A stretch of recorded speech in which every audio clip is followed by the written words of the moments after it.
Game number 1, we are in Group B, everybody. The Nations Cup continues. Tomb of the Spider Queen is our first map in the best of 3 series. Now, a little bit of a fair warning. There's a chance that my camera is going to crap out in a moment or two. It's a little bit jittery today, and apparently something is not quite okay with the power source there. So if that happens, you will have to go through the draft without my pretty face. I know it's a struggle, but just a fair warning, this might actually happen. So we have today our first match out of Group B, and in Group B we have Finland, we have Norway, we have Poland, and we have the Russian players. There's a little bit of difference here. So they were asking to not be listed as Team Russia, since they don't really, for political reasons, want to represent Russia as a country, but they're still Russian players, so a compromise was found. We named them like that. Let me just say this from the get-go. These guys have been playing Heroes of the Storm for a long time. Most of the time they're playing in a mixed team with Ukrainians, so all the Ukrainians that we have in our scene don't have a problem with these players either. If anybody now tries to be offended on the behalf of other people that aren't actually offended, then you can just fuck off. So let's just put it like that. So I'm not going to punish people that have been in the scene for nearly 10 years because of the country that they were born in. So if anybody out there is now being like, then I would recommend that you just close the stream. Let me be plain. But with that said and out of the way, let's go into our first game. So, as I said, it's best of 3s, obviously, and we have in total 16 countries that signed up for the Nations Cup. This is the European qualifier that we currently have here. There's also a qualifier for North America and for Asia, where teams can try to get a slot to make it to the offline event in Berlin. And there goes the camera, so I'm going to try to fix this as the stream continues, but worst case scenario, we're going to have to fix that for tomorrow.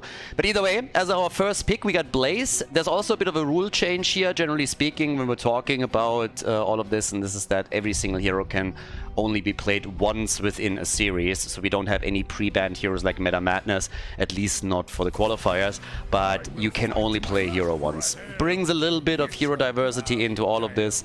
But yeah, it's gonna make things a bit more interesting without going completely overboard and just exploding the meta here.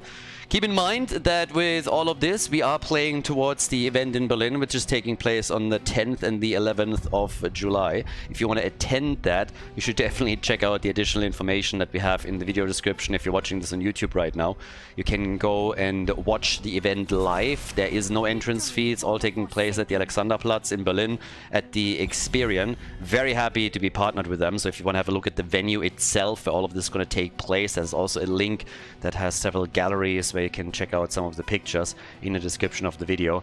And obviously the players are going to be there, casters are going to be there. It's going to be awesome. It's going to be just straight up awesome. But with that now said and done, we got our opening for the blue team with Blaze and Johanna. Sylvana's also in the mix for a bit more push power here on Tomb of the Spider Queen, whereas the Norwegian players have opted into Rhaegar Tychus. So right from the start we're getting the Renegade, and with the final ban here, blue team can now try to maybe eliminate one of those frontliners. They are one of the favorites in this group, by the way, the boys in blue, so we'll see how they do here. I would say that the Norwegians are probably the underdog in our group of 4. Obviously, the Polish team also very strong. We have a couple of well-known Finnish players too, but there are definitely some clear-cut favorites in most of these groups, as you would expect. Obviously, there are some countries that have a lot more high-level Heroes of the Storm players than others. We've seen just the other day that Hungary, for example, was also able to field the team, and again, a big shout out to them. They were super awesome to work with and had a lot of fun from the feedback that we got from them. I didn't really stand a chance against a very tough opponents, against very tough opponents in their group, but still. So we get Chromie, and with her Nubarok. So a bit of stunning is already happening here to try and set a target up for Chromie to take down then afterwards. And on the other side, for the blue team, we're now getting the final 2 picks. Bishops might actually play Sylvanas here. Now, his Hanzo is banned. We get Maiev as well, though, so that changes things a little bit. Renella on the support side with Anduin, and that leaves us with the final pick. We're heading straight for the 5th pick on the side of Norway as we are going into game number 1 of this particular series. So yeah, let's see what they can pull off here. First game, it's a best of 3, as already mentioned before. We're playing a full round robin in Group B, and only the top 2 out of these 4 teams will advance. With that, we get Leoric as our last pick, and let's head straight off into game number 1, Tomb of the Spider Queen. Game number 1, the Russian players against Norway, ladies and gentlemen, as we are heading into Tomb of the Spider Queen with Renella on the left side. On Anduin, we got QWERTY on Sylvanas, Shizakid is playing Janna, Bishops on Maiev, and Maitri is playing Blaze, looking at the side lane here. On the right side, it is Norway with Zeus on Anubarak. We got Saloon on Chromie, DJ Brummelbass on Leoric. Rainy Day Eric is playing Tychus, not the Lost Vikings, another lost opportunity here. And we have Narsha on Rega. Some of those names might sound familiar. I'm pretty sure that a lot of these guys are playing in Heroes Lounge, for example. But of course they're going up against a very experienced team here. A lot of the boys that are playing on the blue team have been playing Heroes of the Storm ever since Alpha or Beta. So they've been in the scene for a long time here. But as we're starting things off with Maiev, they're going for a killing spree right away, trying to get a hit on Chromie. And we're nearly able to get that kill, but instead it is Rega that falls first. Tychus also a bit low. Bishops obviously here on Maiev is going to have a very big impact. The blue team is going to try to be hyper-aggressive around all of this, and they will attempt to use Bishops whenever they can to just tether a couple of targets into range and then use stuns with Blaze, come in with Jojo and a couple of slows. It's a very aggressive team, just generally speaking, they always were, and they're looking for these kills and for fight opportunities. One of the few teams in Heroes of the Storm that has always attempted to pull all of this off without even waiting for talent parity with the opponent or any other shenanigans. So I'm actually excited for this. I'm really excited to see what they can do here in this group, if they can make it to the next stage of the tournament. And as I already explained, with 16 teams in group stage number 1, we're going to whittle that down to 8 teams for the second stage of the European qualifier here. And it's kind of important to also shout this out right from the start, that with 16 teams in the first group stage, it means that we're going to have also a lot of battles where there will be a big skill discrepancy between the teams, because anybody could really sign up. It was more a question of which country was able to get 5 players together. Citizenship matters there, which had a big impact for some people at least. There's a couple of countries that weren't able to get 5 teams together. Switzerland is one example of that. And there's also a few people that couldn't represent the country where they're normally playing, since residency isn't really a factor in the consideration here. Everybody who already watched a Nations Cup or World Cup in the past is familiar with the concept. But the one that is probably hit the hardest is actually Caterpillar for North America. He has no American citizenship, so he can't play for the US team. And that is definitely a bit of a setback and quite unfortunate for him. But again, rules are rules. So with that now being done, we have currently the first kill, but nothing really much followed on the kill count. What has happened though is that the blue team was able to get a lot of damage done on structures, and they're continuing their trend with that big play down here at the bottom of the map now, as they are trying to make sure that they're taking the first fort down, maybe even without the web weavers. So a very aggressive stance for them here, and I'm really liking this. The reaction is of course coming, the rotation of the red team in an attempt to safeguard this, but they've already taken a lot of damage here. Yeah, that is a lot of trouble that they have. But alright, let's see what can be done. We currently have the Siege Giants claimed. After the Bruiser camp was already taken by the blue team, it's now the red team that is attempting to go for their own. But that also means have nobody at the bottom of the map to defend this. So they're really in a bit of a pickle now. They're gonna fall behind by talent in just another second, and the turn-in is possible at this point. So they can definitely start to turn in here and try. Blue web weavers already descending. Yeah, and that is going to make it pretty difficult now for Team Norway, because they have to essentially defend against an opponent that has not only the objective on the map, but also on top of that has the ability to use their level 7 talent to get another advantage in these fights. And of course, when we're talking about the Russian players here, they are going to try and take down some additional forts. With the bot lane already destroyed, Blaze might be able to push that Web Weaver out towards the keep wall even. But the main goal is to take these outer structures down as quickly as possible. Especially, of course, with the thought in mind that they could also now come in and try and eliminate the all the wells here, making it harder to reach those turn-in points for Team Norway. And that's what they're currently trying to do here. Blaze is still waiting at the bottom of the map though, dealing with Leoric at the same time.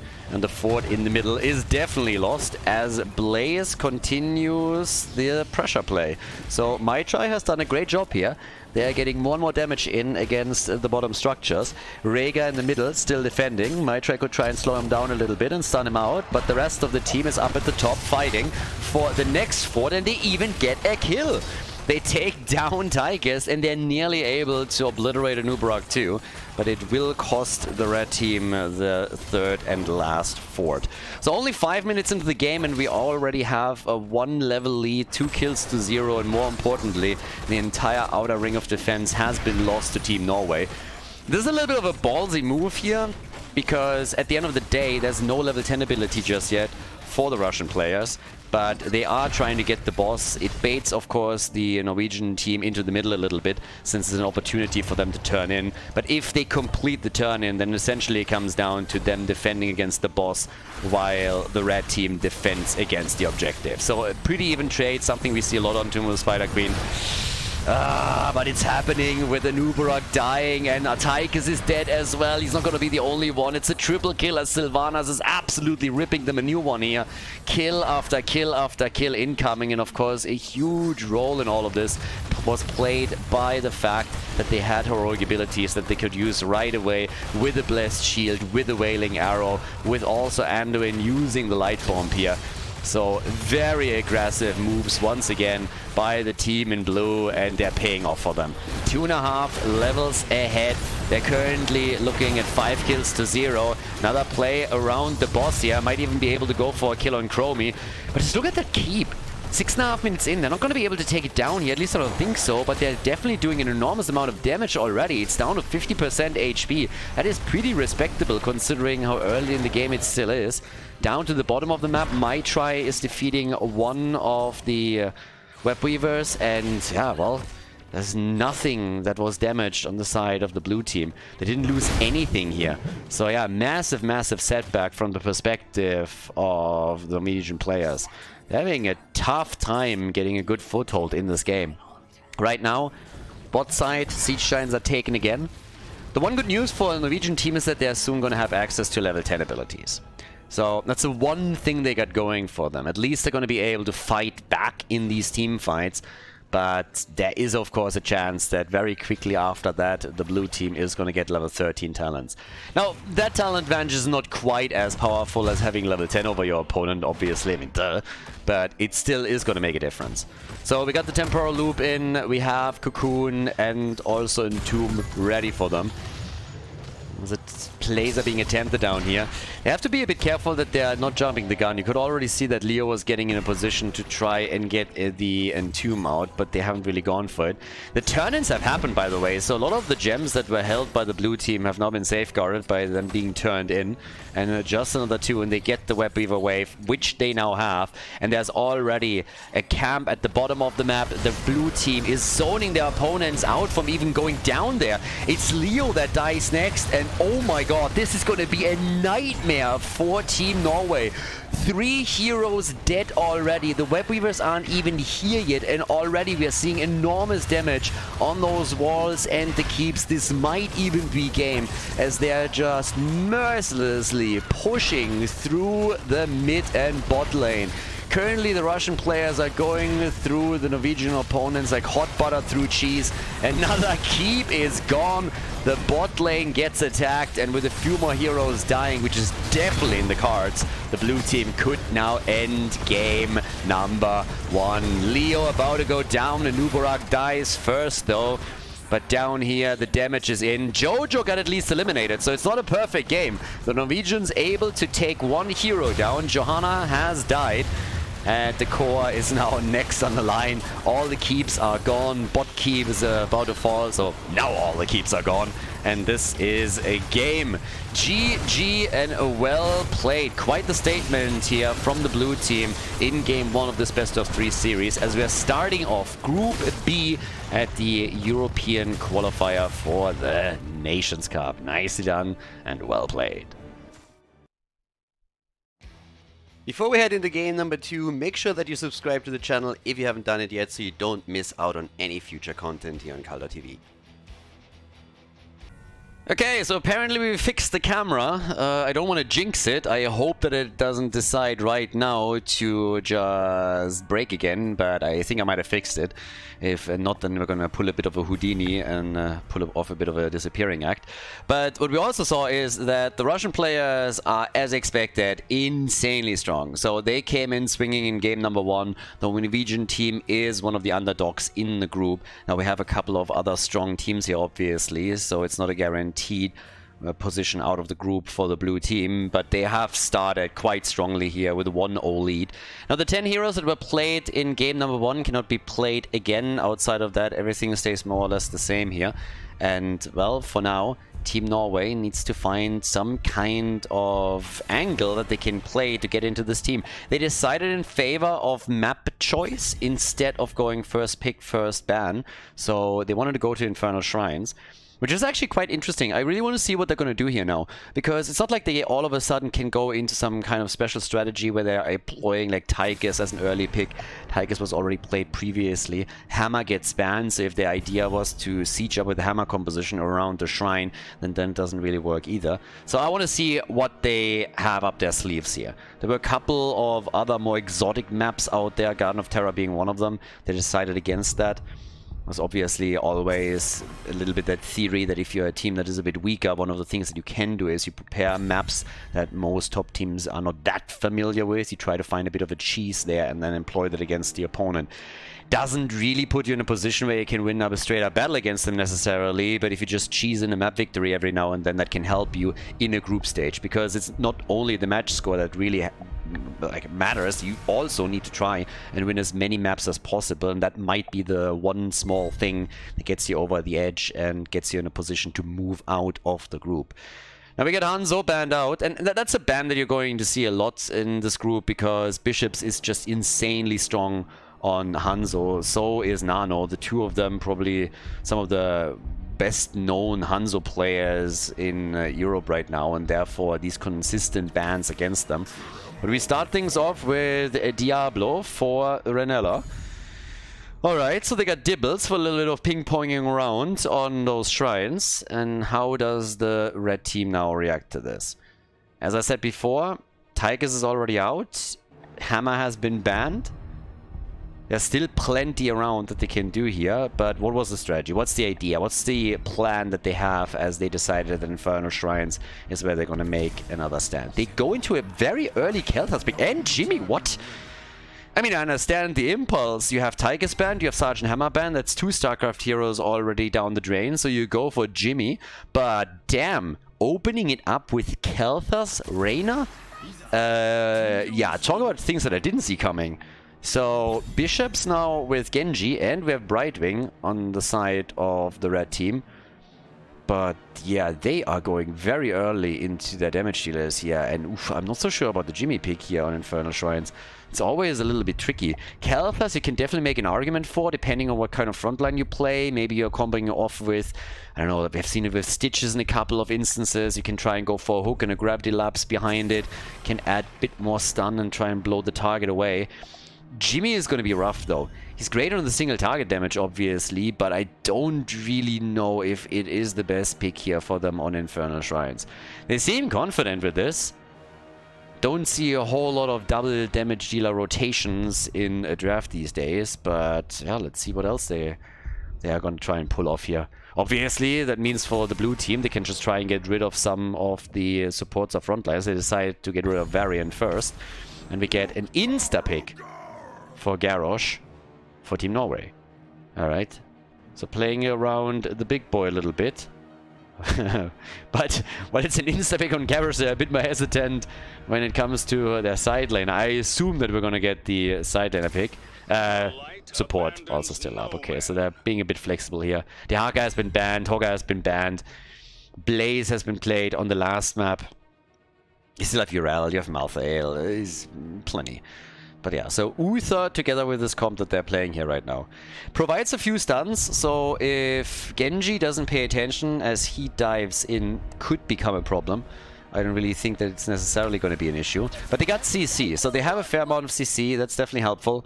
We have Junkrat on the side of the blue team now with a Maitri on Urel. So Urel together with Diablo, already a very strong front line that they can now field against their Norwegian opponents.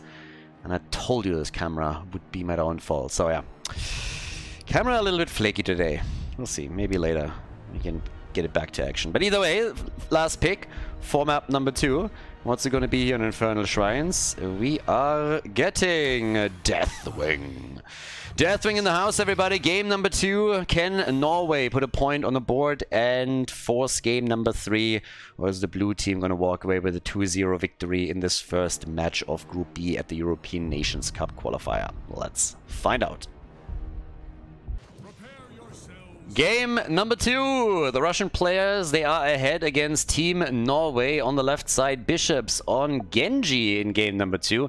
We have Maitri on Urel, Renella on Brightwing, Query on Junkrat, and Shizakid after the swap is now playing Diablo. Norway on the right side of the map with Zeus on Uther. We got Brummelbass on Deathwing. Rainy Day Eric is playing Garrosh. Saloon on Kel'Thas, and Narsha on Jim Raynor. Yeah, Jimmy is definitely a pick that I didn't expect for this map. He comes in with the ace in the hole. Now, to be fair, they have obviously quite a lot of stuns and CC that they can use to try and proc that properly. But already we have some action as everybody's jumping into the middle. They want to go for the big fight, and they're definitely going to get it. So some action already being done here. Spray game also on point. Always nice to see that.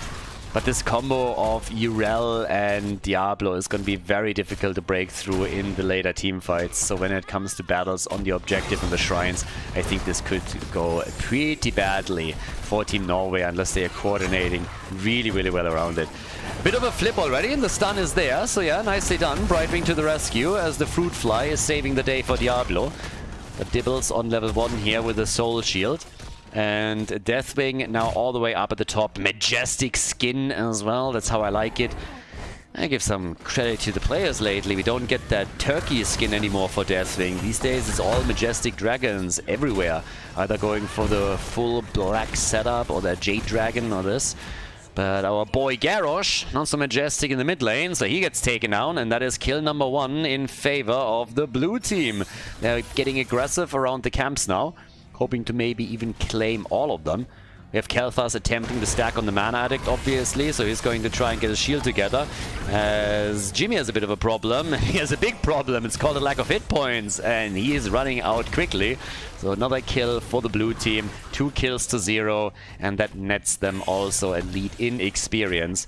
That is a very comfortable buffer for them to have this early on. It's all about level 7 usually for the objective itself, once that the first shrine spawns. And if they now are able to also lock a few of these camps in, that will go a long way. If you get the early level 7 talent, then Punisher number 1 is likely going to be yours. Deathwing himself with a Draconic Might. We got Brightwing spitting around with level 4 talent again. Trying to go for a bit of a fight down here. Careful against Garrosh, obviously. If you find yourself on the wrong side of that wall, this could become a problem very quickly.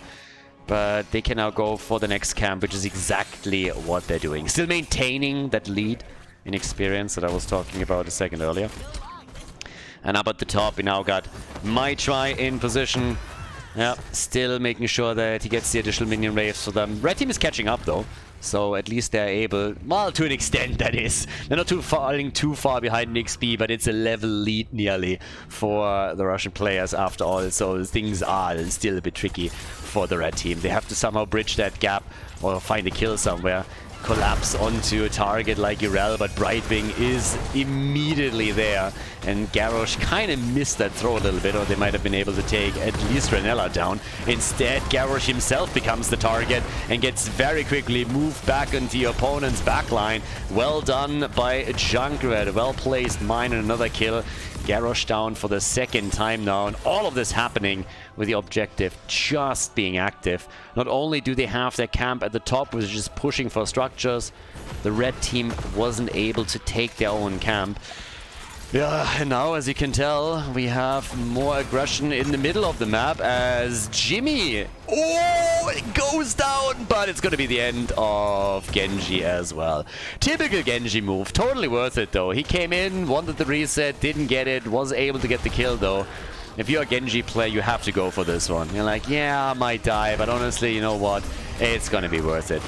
Not going to be a perfect game for the blue team, but they are likely going to walk away with Punisher #1, considering that they're already at 34 stacks. Even Deathwing's superhero landing is not going to make a difference on this one. So here come the bombs. They're trying for Junkrat. That's not quite working out, and the Punisher is in play. Arcane Punisher as the first one in an attempt to break through that bottom wall. Well, to be fair, breaking that bottom wall is not really going to be a challenge. The question is more so, can they take down the bottom fort? The wall is gonna fall one way or another. But with Jimmy going brr, brr, brr, it seems like the single target damage is going to be enough to fend off the attack before the fort falls. Just as I say, they're diving deep and they're able to get tons and tons of damage on that fort, so they're completely pushing the opponent away from the structure, and they're able to take it. Nicely done. Well played. Well coordinated. The attack from the side as Genji flanked in and pushed them back was perfectly timed, allowed them to get onto the structure and take it down there. So, yep, job well done. And in the meantime, more camps are being attacked. 4 kills to 1 in total. We have at the same time also the 10,000 damage mark reached for Khaldor against the 12,000 that we're seeing for Junkrat. Junkrat all the time, yeah, also with a lot of utility as he comes in, just boops targets around and makes sure that they are trying to displace and open up kill opportunities for the team. We have level 10 also kicking in, and we're finding ourselves in a very similar situation to what happened in game #1. A big lead around level 10 for the blue team that now allows them to be aggressive around structures or camps. So they can really decide with this 1.5 level lead what they're going to do with this gap. And having heroic abilities in this situation is going to make it very difficult for Team Norway to defend. So they have to be very careful how they're approaching this. They have to be defensive so that they are not falling into the trap of being killed, but at the same time they also have to make sure that they're not allowing the blue team to get towards all of these structures too easily and make them at least fight back a little bit. Khaldor at least is able to get some damage in with those living bombs, but I'm a bit worried for him because he's only sitting at 8 stacks. 8 stacks on Mana Addict at 6.5 minutes into the game when your opponent already has level 11 is a bit rough, not gonna lie. Normally you want to complete this a lot faster because it's safety that you're looking for. It's not only that mana pool that is big, but you want that shield. You want to make sure that you have a tool that helps you to survive whenever you get targeted, and he doesn't have any of this. Now, since they at least get level 10, they can attempt to fight back a bit. They suffered hit point losses on the fort at the top and the bot lane, but maybe a chance now. Also an adjustment made by Uther. They are gonna wait for Genji to jump in, and Uther will try with the Divine Storm to stun him out even further so that they get some more CC on him. And I'm talking about Uther. Uther already getting attacked. Might even have to go for the ult. Able to walk out mostly. Genji! Oh, Brightwing. Brightwing getting the kill.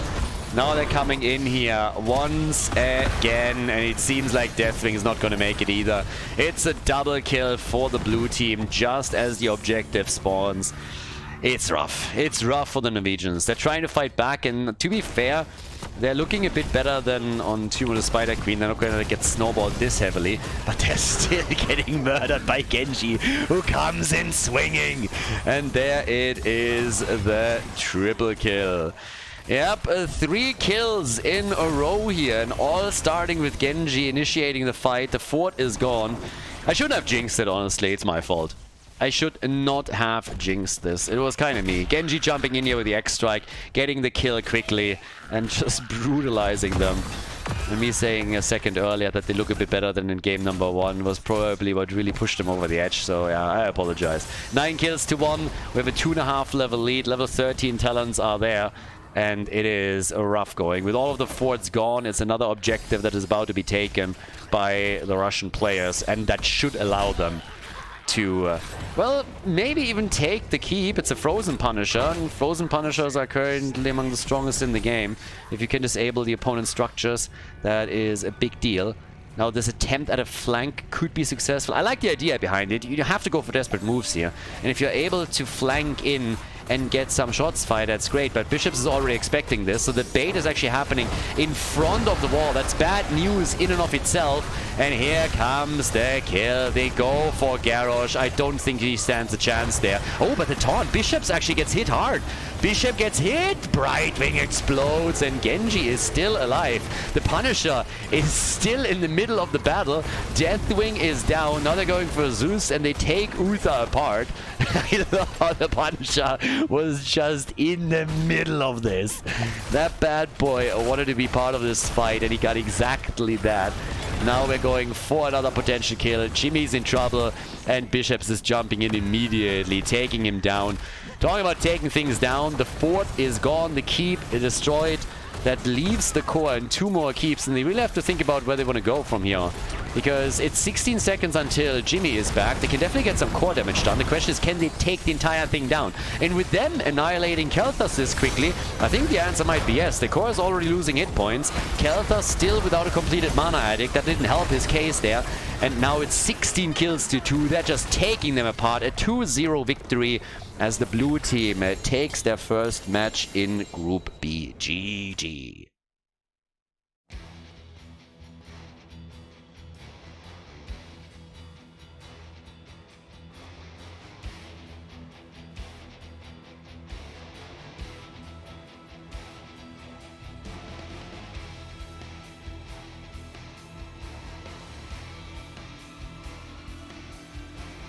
Thank you everybody for watching the video today. I hope that you enjoyed the show and the commentary. And keep in mind that the spoiler protection that is going to run for the rest of the video is made possible by all the support on patreon.com. So guys, if you want to support my work, if you want to help me start new projects and keep the spoiler protection in place, please consider heading over to patreon.com/Khaldor. There's also a link in the YouTube description, and check that out. Thanks in advance, and see you guys next time with more esports coverage here on Khaldor TV. Have a great day.